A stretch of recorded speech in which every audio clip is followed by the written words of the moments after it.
नमस्कार मित्रों, मैं डॉक्टर मनीष कुमार पांडे आपका अपने YouTube चैनल पर हार्दिक स्वागत और अभिनंदन करता हूं।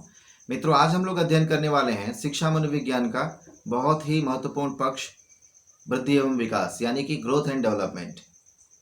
वृद्धि एवं विकास यह एक ऐसा विषय है जो प्रायः प्रतियोगी परीक्षाओं जैसे रीट, सीटेट या फिर विभिन्न राज्यों की टीईटी की परीक्षाएं या बीएड या डीएलएड जैसी परीक्षाओं के लिए दृष्टिकोण से भी महत्वपूर्ण माना जाता है।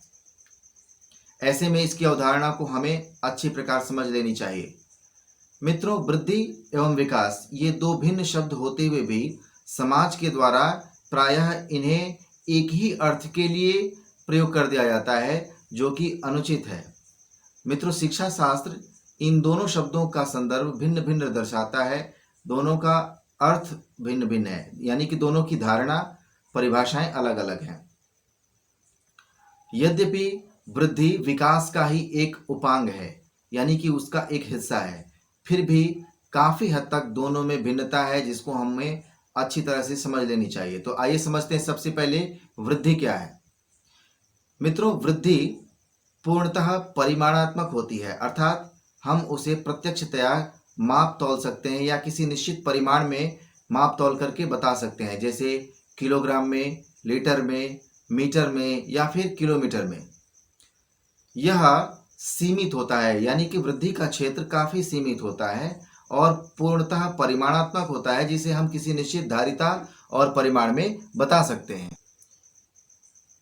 जैसे कोई बालक 3 फीट से 5 फीट का हो गया, तो यह फीट में बताना या किसी वस्तु को किलोग्राम में दर्शाना या फिर किसी तरल पदार्थ को लीटर में दर्शाना, हम उसको माप तौल के बता पा रहे हैं, तो हम प्रत्यक्ष रूप से परिमाण में दर्शा पाने के कारण हम कह सकते हैं कि अमुक वस्तु में इतनी की वृद्धि हुई है, बढ़ोतरी हुई है।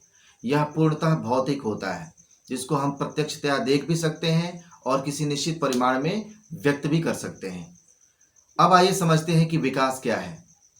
विकास गुणात्मक होता है, जिसमें वृद्धि का पक्ष भी शामिल होता है, अर्थात वृद्धि के साथ साथ गुणात्मक परिवर्तन होता है। यानी कि कोई ऐसा विषय जिसको हम अनुभव कर सकते हो, महसूस कर सकते हो, परंतु किसी परिमाण में, किसी धारिता में बता ना सकते हो। जैसे कोई बालक जब 5 वर्ष का था, तो उसके शब्दों के प्रयोग की क्षमता, भाषा शैली बहुत ही निम्न स्तर की थी, किंतु वह बालक जब वह प्रौढ़ हुआ तो उसकी क्षमता में, भाषाई क्षमता में या फिर शब्दों के कोश में परिवर्तन हुआ, गुणात्मक सुधार हुआ।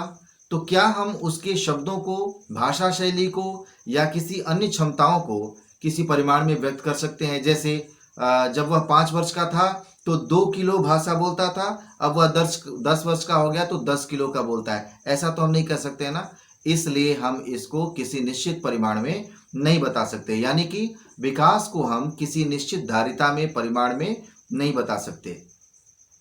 इसको हम अनुभव कर सकते हैं और गुणात्मक रूप से व्यक्त कर सकते हैं। इसमें ध्यान रखने वाली बात यह है कि विकास के संदर्भ में वृद्धि का भी संदर्भ जुड़ा होता है, यानी कि विकास में वृद्धि निहित होता है। लेकिन अब ध्यान रखने वाली बात है कि वृद्धि में विकास नहीं है, विकास में वृद्धि तो है, लेकिन वृद्धि में विकास को हम परिभाषित नहीं करेंगे। जब हम विकास शब्द का प्रयोग करते हैं तो वह उसका गुणात्मक और परिमाणात्मक दोनों पक्ष का प्रतिनिधित्व करता है। इसलिए वृद्धि और विकास को हमें अलग अलग समझना चाहिए। मित्रों, आपको यह जानकारी कैसी लगी, हमें कमेंट बॉक्स में फीडबैक देकर जरूर बताएं और हमारे चैनल को लाइक और सब्सक्राइब करना ना भूलें। धन्यवाद।